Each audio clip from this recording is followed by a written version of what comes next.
All right, welcome to The Explainer. Let's talk about something that's on a lot of people's minds. Can you actually get taller? Today, we're going to dig into the science to find out what really decides your height and, more importantly, what you can do to reach your absolute maximum potential. You know that feeling, right? It's so frustrating. You see all your friends shooting up, getting taller week by week, while you seem to be, well, stuck. You're measuring yourself constantly, just hoping for a change that doesn't seem to come. And look, this isn't just in your head. The data actually backs this up on a massive scale. While the average height has been going up in countries like China and Germany, in India, it's actually gone down a little bit over the last 40 years. That's a huge sign that there's more to this story than just your DNA. So what is that something else going on? Well, to figure that out, we have to start with the blueprint itself, your genetics. But as you're about to see, that code is only the beginning of the story. See, most of us think of genetics as this fixed destiny, right? Like it's a number that's set in stone and you can't do anything about it. But science tells us it's more like a potential. Your DNA sets an upper limit, not a specific height. The perfect example? The average person in South Korea is about 4 inches taller than the average person in North Korea, even though they share a very similar genetic background.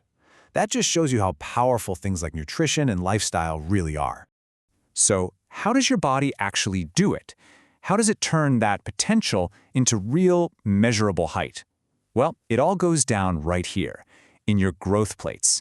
The best way to think about these are like little construction zones at the ends of your long bones. As long as those zones are open and active, your bones can keep getting longer. And this whole construction project, it's kicked off by this incredible chain reaction of hormones. It starts in your brain, which sends out human growth hormone, or HGH. That HGH travels down to your liver and basically tells it, hey, release the next guy.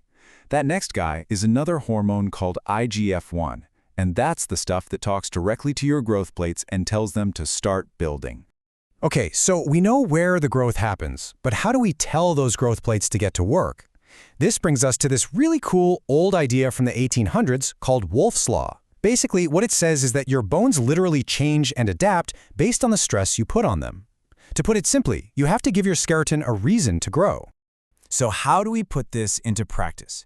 How do we give our bodies the right signals and the right building blocks? Well, it really all comes down to 3 fundamental pillars that support all of this growth. First up, nutrition. I mean, this is just common sense, right? Your body can't build a skyscraper out of dust. It needs raw materials. The absolute foundation is protein. You should be aiming for about 1.5 grams for every kilogram you weigh. Then you need the other guys, like calcium to make the new bone strong, zinc to turn on the bone-building cells, and even boron to help your body use all these minerals efficiently. Pillar number 2, exercise. And this is where Wolff's Law really comes into play. This is how you send those growth signals.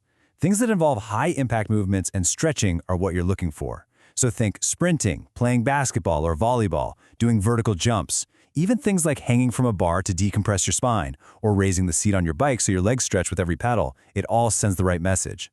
And you know what? We need to clear something up. A huge myth that's been around forever. Lifting weights does not stunt your growth. No way. In fact, when you do it right, it actually strengthens your bones and can boost hormones that help you grow.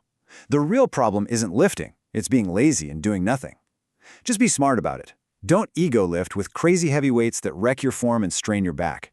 All right, now for our third pillar, and honestly, this might be the most important one, and it's the one almost everyone overlooks. You can have the perfect diet, the perfect workout plan, but it won't matter if you skip this. Why? Because you don't grow in the gym, you grow when you rest. And the biggest piece of recovery? Sleep. Seriously, it's absolutely non-negotiable. Especially when you're a teenager, getting 8 to 9 hours of sleep isn't a luxury, it's a biological command. It's when your body does all its repairs and all its growing. And this chart, this shows you exactly why sleep is so critical. Almost all of your daily human growth hormone gets released in those first few hours of deep sleep. So staying up late, scrolling on your phone, you're basically telling your body's #1 growth manager to just take the night off. Okay, so all of this sounds amazing, right? But we've got to have a reality check here.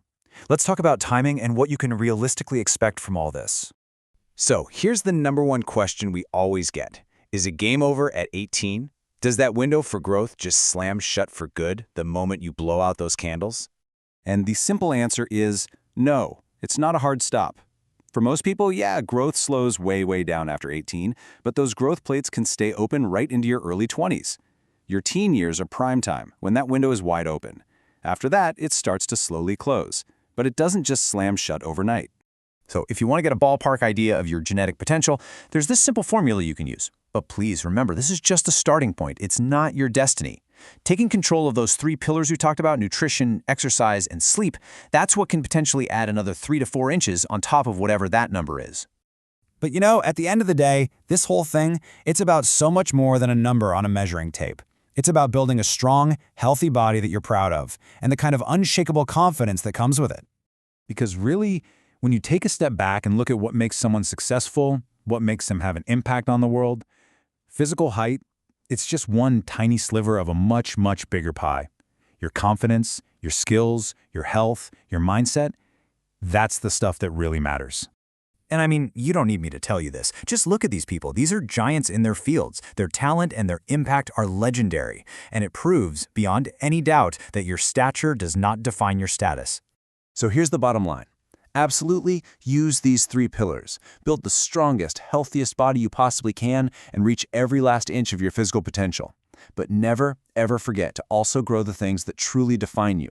Your skills, your mind, and your belief in yourself. Height is just one dimension. What will you choose to grow?